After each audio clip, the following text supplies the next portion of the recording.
Good morning बेटा। Class 9 का second lesson कर रही हम।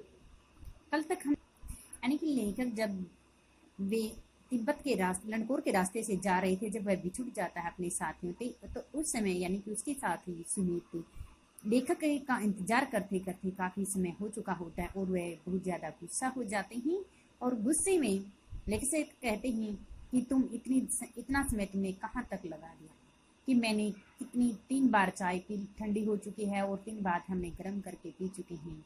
तो उस समय वह कहते इसमें मेरा कोई कसूर नहीं है, क्योंकि मेरा जो घोड़ा है वह बहुत थक चुका था और वह धीमी गति से चल रहा था और 1.5-2 मील चलने के पश्चात वह रास्ते को भूल चुका था। हम किसी दूसरे रास्ते पर पहुंच गए थे, इसलिए हम काफी देर बिछुड़ गए थे। काफी देर तक यहाँ पे लंडकोर के रास्ते पर पहुंचते हैं। उसके बाद में कहते हैं, अब हम तिंड्री के विशाल मैदान में थे। अब कहते हैं यानी कि लेखक और सुमित अब कहाँ पहुंच चुके हैं? अब वे तिंड्री के विशाल मैदान में पहुंच चुके हैं, जो पहाड़ों से घिरा टापू सा मालूम होता है। जो किससे घिरा हुआ है? यानी कि टापू से मालूम होता है, यानी कि जो पहाड़ों से घिरा हुआ छोटे छोटे स्थान होते हैं, जिसमें दूर एक छोटी सी पहाड़ी मैदान के भीतर दिखाई पड़ती है। उसी पहाड़ी का नाम है तिंड्री समाधि। उस पहाड़ी का नाम क्या है? वह कहते हैं जहाँ पर एक छोटी सी मैदान दिखाई पड़ती है, उसी छोटी सी का नाम हमने तिंड्री समाधि रख दिया है। आसपास के गांव में भी सुमति के कितने ही यजमान थे, कि आसपास के गांव में भी, यानी उसने कहा था कि जहाँ पर हम रुके हैं वहां पर हमारे कुछ मेहमान रहते हैं जिनके पास हम ठहरे हुए हैं। वह कहते हैं लेकिन आसपास के जो गांव है वहां पर लंडकोर गांव के आसपास के और भी जो गांव होते हैं, वह कहते हैं कि वहां पर भी सुमति के यजमान रहते हैं।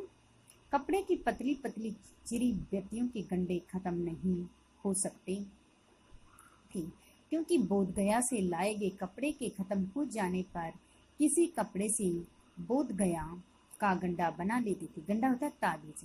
वह कहते हैं कि यानी कि एक कपड़े में ताबीज यानी कि नजर उतारने के लिए वो बांधते हैं, कि अगर हम अपने हाथ पैर में जब ये ताबीज को बांध रखते हैं जो बोधगया से लाए गए हैं, तो ये हमारी रक्षा करते हैं, हर प्रकार के हमारे दुख दर्द में हमारी रक्षा करते हैं।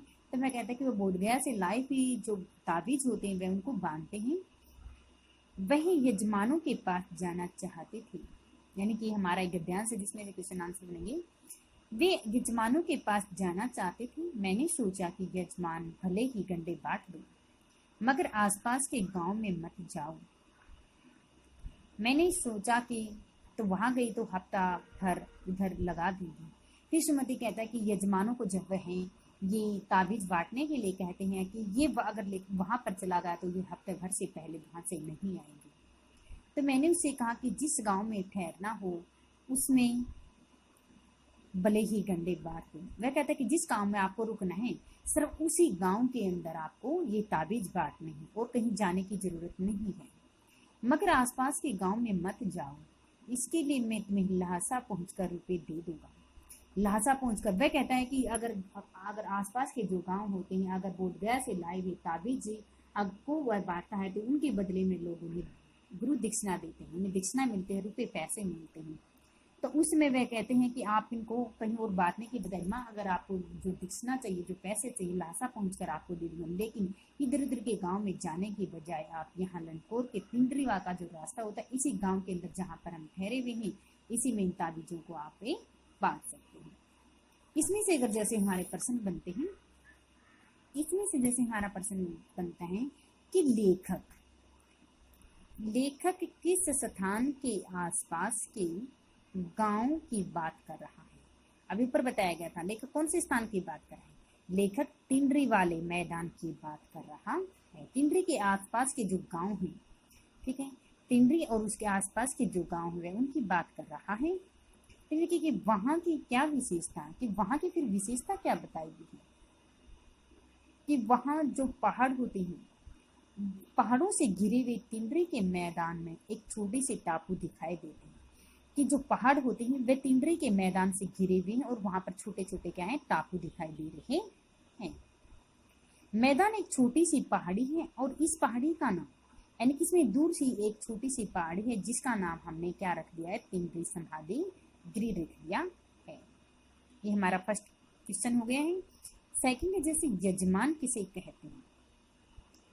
यजमान वह व्यक्ति होता है जो धर्म गुरु से कोई धार्मिक कार्य करवाता है। यजमान किसे कहते हैं कि यजमान तो वह होता है जो अपने धर्म गुरुओं से धार्मिक जो कार्य करवाता है, उसे क्या कहा जाता है, यजमान कहा जाता है। सुमति उन्हें गंडे क्यों देती है। फिर वह कहता है कि फिर तो सुमति होता है, वह उन यजमानों को गंडा किस लिए दे रही है, वो ताबीज किस लिए दे रही है कि सुमति अपने साथियों को ताबीज इसलिए दे रही है क्योंकि उनके यजमानों को उन पे विश्वास है कि ये जो ताबीज है कि ये ताबीज बोध गया से लाए हुए हैं।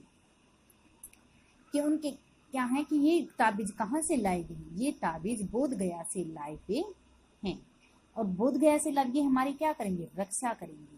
और यजमान इन गंडों के बदले उन्हें क्या करेंगे, गुरु दक्षिणा देंगे, उनके बदले में उन्हें दक्षिणा मिल जाएगी। सेकंड क्वेश्चन हमारा ये हो गया। क्या आएगा, यजमान किसे कहते हैं। यजमान वह व्यक्ति होता है जो धर्मगुरु से कोई धार्मिक कार्य करवाता है। और सुमति गंडे उन्हें क्यों देता है, सुमति अपने यजमानों को गंडे इसलिए देता है क्योंकि उन्हें विश्वास है कि बोध गया से लाए हुए जो गंडे हैं, ये ताबीज हैं, ये हमारे यजमानों की रक्षा करेंगे और इसके बदले में हमें दक्षिणा मिलेगी। अगले हैं, सुमति यजमानों के पास क्यों जाना चाहते हैं। सुमति यजमानों के पास क्यों जाना चाहते हैं कि सुमति यजमानों के पास इसलिए जाना चाहते हैं क्योंकि वे यजमानों को ये ताबीज दे सके और उनके बदले में उन्हें दक्षिणा मिल सके, इसलिए जाना चाहते थे। फिर उसने कहा कि लेखक उन्हें क्यों नहीं जाने देता, कि लेखक उन्हें इसलिए नहीं जाने देता, अगर मैंने वो वहां पर चला गया तो क्या हो गया, वो हफ्ता भर से पहले नहीं आने वाला, एक हफ्ते से पहले वो नहीं आएगा। अगर दूसरे गांव में यजमानों को अगर ये ताबीज देने के लिए चले जाते हैं तो वो सप्ताह भर से पहले नहीं आएंगे। अगले है जैसे लेखक ने सुमति को गांव में न जाने के लिए कैसे मनाया। कि सुमति ने, लेखक ने सुमति से क्या कहा कि वो गांव में नहीं जाएगी। उसने कहा था कि आप आसपास के गांव में मत जाओ, इसके लिए मैं क्या करूँगा, आसपास के गांव में इसके लिए मैं आप लहासा पहुंचो और लहासा पहुंच करके मैं आपको इसके बदले रुपए दे दूंगा। सिर्फ उसने ये कहा था अगर आप जाना चाहते हैं तो आसपास के गांव में ही ठहर, आसपास के गांव में ही मत जाओ, वहां से के जो लोग हैं उनको आप पे एक ताबीज दो, ठीक है, जो इनकी बोध गया से लाई गई, जो उनकी रक्षा करती है, इसमें हमारी हानि भी नहीं होगी। और अगर आपको दक्षिणा चाहती हैं, आपको रुपए चाहते हैं तो आप जब भी हम लहासा जाएंगे तो वहां लहासा के पहुंचने के बाद ही मैं आपको पैसे दे दूंगा। इसी में से हमारा बड़ा प्रश्न बन सकता है। ये हमारे यहाँ से लेकर के यहाँ तक हमारा गद्यांश था, ये गद्यांश के क्वेश्चन आंसर थे जो भी बताए गए हैं। अब इसमें से हमारा एक बड़ा क्वेश्चन भी आता है कि लेखक ने सुमति को यजमानों के पास जाने से कैसे रोका। अभी बताया भी गया था ये ऑप्शन टाइप। अगर बड़ा प्रश्न आता है तो आपने पूरा लिखना है कि सुमति तिंद्री समाधि गिरी के आसपास गांव में जाना चाहता था। उसने बताया था कि वहाँ एक छोटे छोटे से जो टापू दिखाई देते हैं वहाँ पर तिंद्री समाधि का नाम है, लेकिन जो सुमति होता है वह वहाँ तिंद्री समाधि के आसपास गांव में ही जाना चाहता है।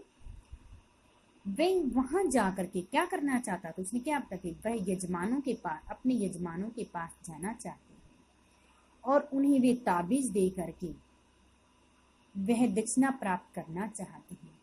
लेकिन लेखक क्या करता है, लेखक उन्हें मना करता है आप वहां मत जाओ, आप ही तिंद्री के पास गांव में, आसपास के जो गांव हैं आप उसमें मत जाओ, क्योंकि वहां जाने के पश्चात उसको पता था कि वो सप्ताह भर से पहले वहां से नहीं आएंगे। और लेखक कहता है कि इसमें हमारी जो यात्रा होती है उसमें बाधा आ सकती है। सुमति यजमानों के पास नहीं जाने से वह कहता है कि तुम्हें, अगर मैं तुम्हें उनको आसपास के गांव में नहीं जाने देता तो वह कहता है कि इसमें हमारी क्या होगी, मेरी हानि हो जाएगी। तो लेखक उसे कहता है कि सहानी के बदले मैं आपको लहासा पहुंचते ही क्या दूंगा, पैसे दे दूंगा। ठीक है, इसलिए लेखक उसे पैसे की बात कह करके सुमति को आसपास के गांव में जाने से रोक देता है।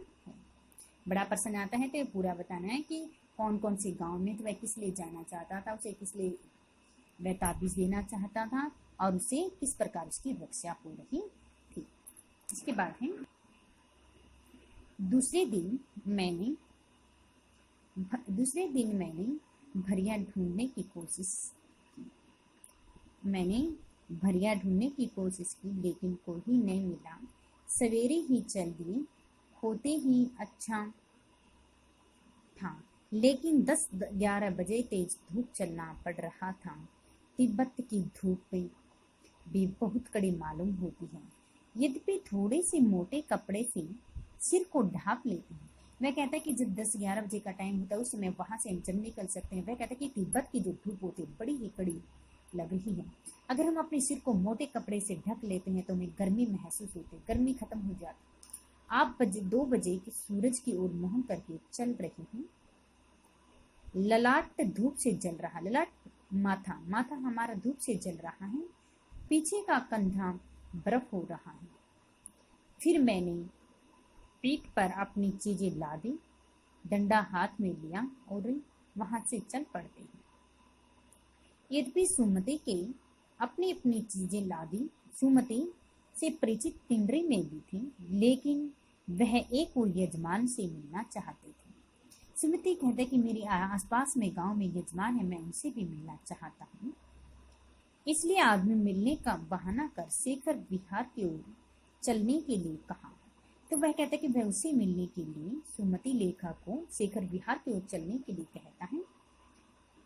तो उसमें कहते कि तिब्बत की जमीन बहुत अधिक छोटे छोटे जागीरदारों में बटी हुई थी। वह कहते कि तिब्बत की जो जमीन है छोटे छोटे जागीरदारी के छोटे छोटे टुकड़ों में बटी थी, वहां छोटे छोटे स्थान थे। इन जागीरदारों में हर एक बहुत ज्यादा हिस्सा मठों के हाथों में था।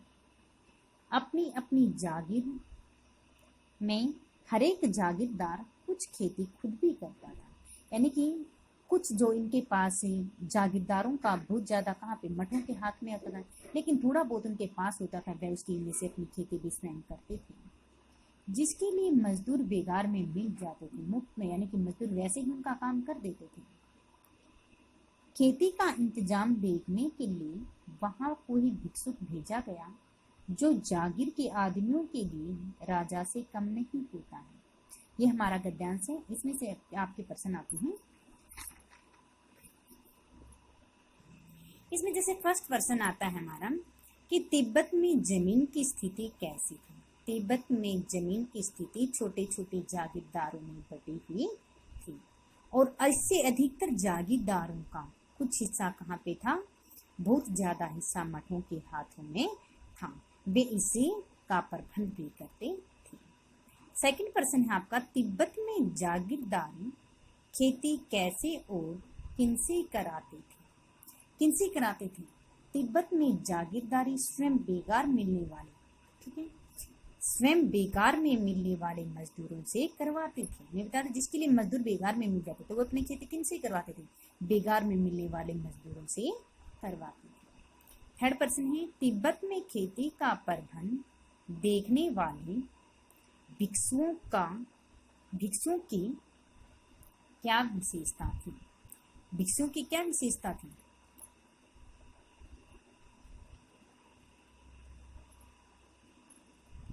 उनकी दिखते कि तिब्बत में खेती का प्रबंध करने वाले मठों के भिक्षुओं को यहाँ काम करने के लिए क्या था, राजा के रूप में, कि जो यहाँ इन मठों के अंदर जो भी व्यक्ति काम करेगा उनको राजा के रूप में, राजा की तरह उनको क्या करेगा, उनका सम्मान दिया जाएगा और उसको सम्मान भी मिलेगा, साथ में उसे अन्नदाता भी कहा जाएगा। उनके लिए वे उनके क्या अन्नदाता है, उनके भगवान है जिनसे सब कुछ मिलता है। बेगार से क्या अभिप्राय, इसने बताया कि बेगार फिर होते हैं, बेगार उन व्यक्तियों को कहते हैं जो बिना कोई निश्चित पारिश्रमिक के, जो बिना कुछ लिए गए उनका काम करते हैं, उन्हें क्या कहा जाता है, बेगार कहा जाता है। आगे है शेखर की खेती के मुखिया। इसी में से ये थे हमारा इस गद्यांश के प्रश्न थे। अगर इसका बड़ा प्रश्न आता है कि तिब्बत में जमीन की स्थिति कैसी है, वहां खेती कैसी होती है, तो आपने सारा लिखना है कि तिब्बत में जमीन की खेती बहुत अधिक छोटे छोटे जागीरदारों में बटी हुई है और वहां जागीरदारों का बहुत ज्यादा हिस्सा मठों के हाथों में था और अपनी अपनी जागीर में जागीरदार इसमें से कुछ खेती स्वयं भी करते थे और कुछ मजदूरों को बेगार में करवाते थे। मजदूर उन्हें बेगार में मिल जाते थे। खेती का प्रबंधक कर देखने के लिए उन्होंने वहां पर क्या किया था, भिक्षुओं को भेजा था, जो देखता है कि जो वहां के जागीरदारी आदमियों के लिए वह राजा से कम नहीं होता है और उनके लिए ये सारा का सारा पर्व भिक्षुओं के हाथ में दिया जाता है। ये हमारा पूरा बड़ा प्रश्न बनता है। अगर ये आता है तिब्बत में जमीन की स्थिति कैसे, अगर ऑप्शन टाइप इसमें से गद्यांश के जो बताए थे तो वो एक एक पार्ट में लिखने हैं, एक एक लाइन में, और बड़ा प्रश्न आता है तो सभी बताना है कि कैसी बटी हुई थी, कहाँ जमीन दी जाती थी, कौन कैसे कार्य करता है। आगे ही शेखर की खेती के मुखिया भिक्षुक नाम से बड़े भद्र पुरुष थे, यानी कि शेखर की जो खेती की जाती थी वहां के जो मुखिया माने जाते वो कौन थी, नमसे थी, बड़े ही अच्छे पुरुष माने जाते हैं। वे बहुत प्रेम से मिले। हालांकि उस वक्त मेरा भेष ऐसा नहीं था कि उन्हें कुछ ख्याल करना चाहिए था। यहाँ एक अच्छा मंदिर भी है, यानी कि वहां पर एक सुंदर मंदिर भी है जिसमें कनौज यानी कि बुद्ध वचन के जो अनुवाद थे, यानी कि बोध गया में सारनाथ जी ने जो सारनाथ में बोध ने अपना जो उपदेश दिया था वो भी वहां पर अनुवाद मिलते हैं। हस्तलिखित 103 पोथियां रखी हुई, वहां पर हाथ से लिखी कितनी पोथियां रखी, 103 पोथियां रखी। मेरा आसन भी वहीं लगा। वहां बड़े मोटे कागज पर अच्छे अक्षरों में लिखी हुई थी। एक एक पोथी कितने की, 15-15 शेर से कम नहीं थी। सुमति ने फिर आसपास अपने यजमानों के पास जाने में के बारे में पूछा। मैं अब भी पुस्तकों के भीतर था, इसलिए मैंने उन्हें जाने के लिए कह दिया। दूसरे दिन वह गई। मैंने समझा था 2-3 दिन लगेंगे, लेकिन वह उसी दिन दोपहर बाद चली गई। तिंडरी गांव वहां से बहुत दूर नहीं था। मैंने अपना अपना सामान पीठ पर उठाया और भिक्षु नमसे से विदाई लेकर मैं वहां से क्या करता हूँ, चल पड़ता है। ये प्रश्न था कि शेखर की खेती के मुखिया कौन थे, तो शेखर की खेती के मुखिया कौन थे, भिक्षु नमसे थे। फिर इसने कहा कि वहां के लेखक की क्या विषय, वहां लेखक को क्या मिला था, क्या मिला था वहां पर लेखक को, वे बहुत अच्छे स्वभाव के थे, सबसे प्रेम मिला था उसे। लेखक के उनको बड़े प्रेम से मिले थे। हालांकि वह कहते कि वह मकते भेष ऐसा नहीं करना था। वहां पर एक बहुत अच्छा मंदिर भी था। कनूर से यानी कि बुद्ध वचन से अनुवाद की जो हस्तलिखित पोथियां थी वो भी वहां पर कितनी रखी हुई थी, 103 पोथियां रखी कि वहां की जो जितनी भी पोथियां थी उनका जो वजन होता है 15-15 शेर था। मोटे मोटे कागजों के अक्षरों की वे लिखी हुई थी, यानी कि ये चीज उसको वहां पर मिल जाती है, इसको सुमति को, ये चीज उसने वहां पे देखी है। अब देखो इसी में से हमारे ऑप्शन का क्वेश्चन थे, किस स्थान पर वे एक अच्छी जगह ठहरे थे। लंडकोर के मार्ग में एक अच्छे स्थान पर ठहरे थे। थुप्पा क्या होता है, एक खाद्य पदार्थ का नाम बताया गया है। लेखक पहाड़ों से घिरे किस मैदान में पहुंचा था, तिंडरी, यानी कि चारों तरफ से जो पहाड़ से घिरा हुआ था, छोटे छोटे जो टापू बनाए गए थे, जहाँ पर एक छोटी सी पहाड़ी थी जिसका नाम तिंडरी समाधि रखा गया था, तो वो क्या था, तिंडरी। लेखक ने सुमति को आदमी मिलने का बहाना बनाकर किस विहार की ओर चलने के लिए कहा था, शेखर, उसने कहा था कि शेखर के मुखिया के पास चलते, जहाँ के शेखर के मुखिया कौन थे, भिक्षुक नमसे माने जाते। कि शेखर विहार में कंजूर की कितनी हस्तलिखित पोथियां थी, यानी कि हाथ से लिखी, उसने बताया था कि बोधगया सारनाथ का जो उपदेश किया गया था वहां पर कितनी पोथियां रखी थी जो हाथ से लिखी गई थी, 103 पोथियां रखी थी। यानी कि शेखर विहार में रखी हुई हस्तलिखित पोथियों में प्रत्येक का वजन कितने कितने शेर था, बताया था 15 यानी कि 15 किलो से कम कोई भी पोथी नहीं थी जिसमें वहां से हाथ से लिखी हुई, जिसमें अपनी पूरी बोध गया की कहानी के बारे में बताया कि बोध गया में किस किस प्रकार के स्थान होता है, वो सारी चीजें, उसकी कहानी जो उपदेश उसमें दिया गया था वो सारी चीजें बता थी। तिब्बत की महिला किस बर्तन में चाय पीती थी? पोटी। क्या पीकर बहुत कम लोग होश हवास दुरुस्त रखते? छड़। सामान छोड़ने वाले को क्या कहा जाता है? भरिया, यानी कि जो सामान ढोने वाला, सामान को ढोने वाले को क्या कहते हैं? भरिया कहा जाता है। जो अपने कंधों पर लाद कर, पीठ पर लाद कर जो व्यक्ति चलते हैं उन्हें भरिया कहा जाता है। किस भिक्षुक से विदाई लेकर लेखक वहां से चलता है?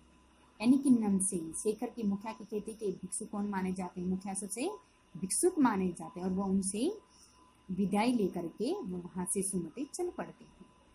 लेकिन मेरा कसूर नहीं है मित्र, यह कथन किसका था? लेखक का। यानी कि जब वह लंडकोर के मार्ग से भटक जाता अपने साथी से और उसके साथी सुमित काफी समय तक उसका इंतजार कर रहे होते हैं, तो आने के बाद जैसे ही लेखक वहां पे पहुंचते हैं उस समय यानी कि वे बहुत ज्यादा गुस्सा हो जाते हैं और वे लेखक को डांटने लगते हैं। तो उस समय लेखक उसे कहते हैं कि सुमति, इसमें मेरा कोई कसूर नहीं है, क्योंकि जो मेरा घोड़ा है इतने बड़े बड़े ऊंचे ऊंचे पहाड़ों पर चढ़कर वो थक चुका था और लेकिन एक रास्ते से जब दो रास्ते निकल रहे थे वहां से हमें पता नहीं था कि कौन सा रास्ता लंडकोर की तरफ जाता है। 1.5-2 कोस चलने के पश्चात हमें जब किसी से पता किया तो हमें पता चलता है कि हम किसी दूसरे रास्ते पर आ चुके हैं। तो उस समय वह कहते हैं कि यानी कि वो गुस्सा भी बहुत ज्यादा होते हैं और उनका जो गुस्सा होता है वह भी बहुत ज्यादा ठंडा हो जाता है। इसलिए वह कहते हैं कि बहुत ज्यादा उन पर गुस्सा हो जाता है, इसमें मेरा कोई कसूर नहीं है। आज का हमारा जो सेकंड लेसन है ये हमारा कंप्लीट हो चुका है। इसमें 5 गद्यांश,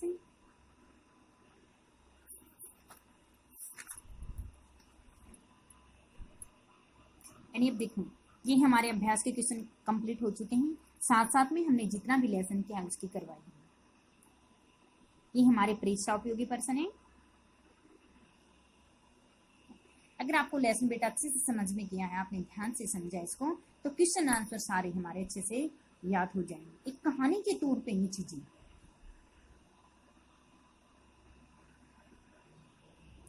ये हमारे ऑप्शन टाइप में, ये आज हमारा सेकंड लेसन कंप्लीट हो चुका है। ये सभी question answer right plus learn.